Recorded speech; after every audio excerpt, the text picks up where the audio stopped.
What I'm about to review to you now will shock you. You know, there's something about Nigerians. When you tell them the truth, they'll tell you you hate that person, and they will try and start becoming tribal bigots. Like you don't like our tribe, you don't like his tribe, that's why you hate him.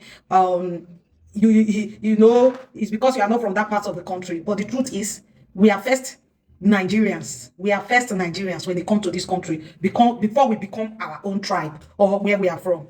Now, what I'm about to reveal to you has nothing to do with crime, but it just have something to do with who we are and what we are after. As Nigerians, we are after a better government. At this point in time in this country, we are after somebody that can pilot, somebody that is capable, somebody that is going to be efficient, somebody that is going to change the trajectory of this country, somebody that is going to turn things around for this country to the extent that this country will be compared to the first world, somebody that is going to give us security, somebody that is going to give us social amenities, somebody that is going to give us employment, somebody that is going to give us jobs, somebody that is going to stand for us when the terrorists are unaliving us, somebody that is going to stand for us when we are being maltreated by the people who are in authority. And that is the person that we are looking forward to vote for when it comes to 2027 election. So the reason why I am not campaigning for Obi or I am not in lieu with Obi is being said on this video that I'm going to attach to this video. So watch this video and don't watch alone and share. The reason I stand for Sowore, the reason I am for Sowore's party or I'm from Sowore is because I've seen Sowore as somebody that stands for the oppressed, somebody that is a voice for the people of this country, somebody that has the interest of this country at heart rather than jumping from one political party to another, or somebody that has the interest of the people of this country at heart rather than having the interest of politics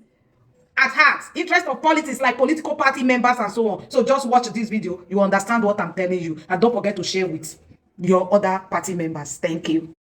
Well, you recall that when I said I wasn't going to speak for him again, I said I will not speak for a man that I don't understand his position on important national issues. I say I will not speak for a man who, even if he wins and Nigerians give him his vote, he does not have what it takes. He does not have the capacity to even secure his own victory. So the issue of saying whether the coalition will be affected, the coalition will not be affected in any way. Peter Obi, within 6 months, changed parties 3 times. You could recall, since he defected to NDC, I've not taken it as anything serious or anything relevant to bother myself. Because by December 30th, he was a member of Labour Party. By December 31st, he was a member of ADC. By May 3rd, he is a member of NDC. I am sure, if not for the restriction in the Electoral Act, before the close of the registration or the membership time, I'm sure he will be a member of another party. That is his nature. But let me say it. Changing parties is not what questions your capacity, your competence, or your character. It is the reason that you adduced for changing the party. Peter Obi said, I don't have a problem with David Mark, meaning he didn't have a problem with the ADC. He said, I don't have a problem with Atiku Abubakar, meaning he does not have any problem with the aspirants. Then what is the reason he gave? He said, I don't like challenges. I don't like trouble. ADC is going through challenges, legal and otherwise. And I like to run away to where there is peace, to where there is no trouble. And I now ask, how can this same man ask Nigerians to entrust Nigeria in his care when Nigeria is the most challenged country in the world today? Nigeria is both physically and mentally challenged in all capacity. Nigeria is the 4th most terrorized nation on earth. Nigeria has borrowed itself to bankruptcy. Nigeria, as I'm talking to you, the bandits tie people on the tree and put fire under them to burn them. In Kwara, in Kogi, in Niger. So how can a man who says running away from challenges be able to face the challenges we are facing in Nigeria today? I am sorry. The Peter Obi's temperament and his capacity is incompatible with the requirement of Nigeria of today. So the ADC cannot possibly be missing anything. Recall that before he came to ADC in December 31st, his political career was already dead. He was losing his polling unit in his own state by the gubernatorial candidate that he chose by himself. Recall that even when one member of the House of Assembly of Labour Party died, they fielded his widow to know whether they can get the sympathy of the people. But because of the rejection of Anambra people to Peter Obi's leadership star, they still voted against the innocent widow. So recall that before he entered ADC, his political career was already dead. So dead that he could not even enter ADC from his own state, Anambra State. He entered ADC from Enugu State, my own state, where he believed that the toxic on the toxin will not overwhelm him. So ADC actually gave him a lifeline. Peter Obi needed ADC. ADC did not need him because we were already moving on without him. So when he came into ADC with his normal toxic followers, with their own penchants of not wanting democracy at the primary level or at the secondary level, obviously, I knew he was going to go. Let me reveal one secret to you.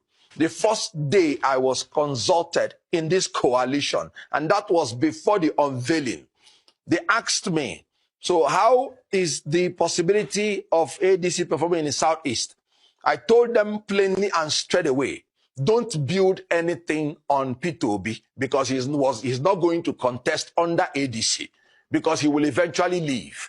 Why was I so sure?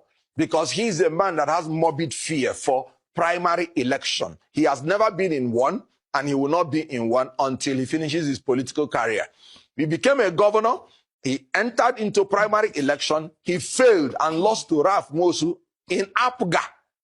And then he still managed to find the leaders to cancel that primary, and they still gave him the ticket. That was how he became governor. And so when he gave the reason of challenges, of course, he lied because his main reason is that he does not want to face the primary election.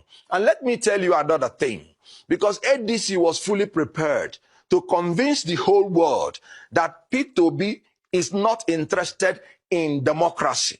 When he came into ADC, he gave a condition that he should be allowed to produce the National Organization Secretary, National Organizing Secretary, NOS.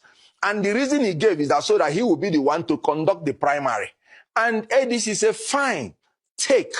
When we were doing the e-registration, Peter Obi again and his followers asked to be in charge of the e-registration. And that was why they put my sister, Aisha Yusuf, to be in charge and Obi aid, so that all the members of ADC in the primary will be determined by Peter Obi. And then Peter Obi was to organize the primary. That was why you did not hear him say, this primary is dollarized, is monetized. That's the reason I'm going. Because he was to be the one to organize the primary. Yet, he was still afraid of free and fair election. Not, of course, of zoning. Because he went to even southern aspirants in order for them to step down for him. So he's a man who is afraid of free and fair primary election. So he left. Of course, I knew he was going to leave. And then ADC is moving on.